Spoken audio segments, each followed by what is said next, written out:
Viens par là.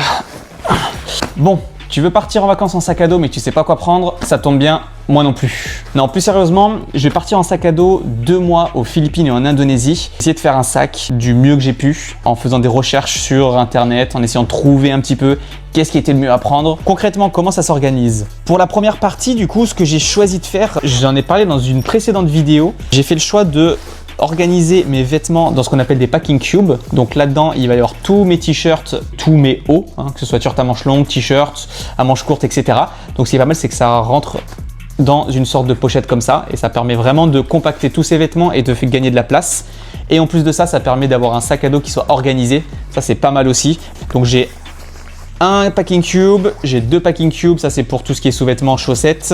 J'ai fait également le choix, en plus de mon sac à dos de 40 litres qui est assez gros et qui prendra vraiment toutes mes affaires pendant 2 mois, de prendre un sac pliable, un sac de 20 litres qui est imperméable en plus. Deuxième partie, donc on le voit pas, mais juste ici, j'ai tout ce qui est ma trousse de toilette et une paire de tongs, une paire de claquettes. Et enfin, sur cette partie un peu plus grosse, je vais avoir un packing cube, mais celui-ci qui est beaucoup plus gros. Celui-ci, c'est vraiment pour tout ce qui est short, pantalon.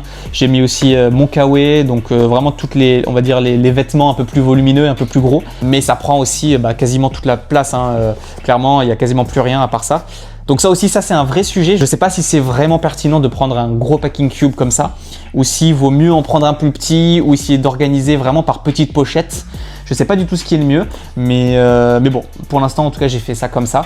Donc on va voir un petit peu. Je pense que je vais encore l'organiser un petit peu, mais là on va dire que aujourd'hui quand je vous présente le sac, il est à 90%, 95% prêt et je pense pas changer beaucoup de choses. Et enfin là j'ai juste une petite pochette pour pouvoir filmer, pour pouvoir essayer de capturer des souvenirs de ces 2 mois. C'est un petit peu aussi l'objectif. Voilà un petit peu sur le sac, on va dire les basiques et comment ça se présente. Au-delà de ça, je sais pas du tout s'il y a des choses qui sont vraiment obligatoires quand on part en sac à dos ou des choses qu'il faut absolument penser à prendre. À savoir que moi je pars dans 8 jours, mais voilà un petit peu globalement comment ce sac se présente. Si jamais tu es déjà parti en sac à dos ou que tu as d'expérience et que tu te rends compte que j'ai déjà oublié quelque chose ou qu'il manque un produit ou un vêtement obligatoire ou quoi que ce soit, n'hésite pas à me le dire en commentaire, ce sera avec plaisir de lire ton message.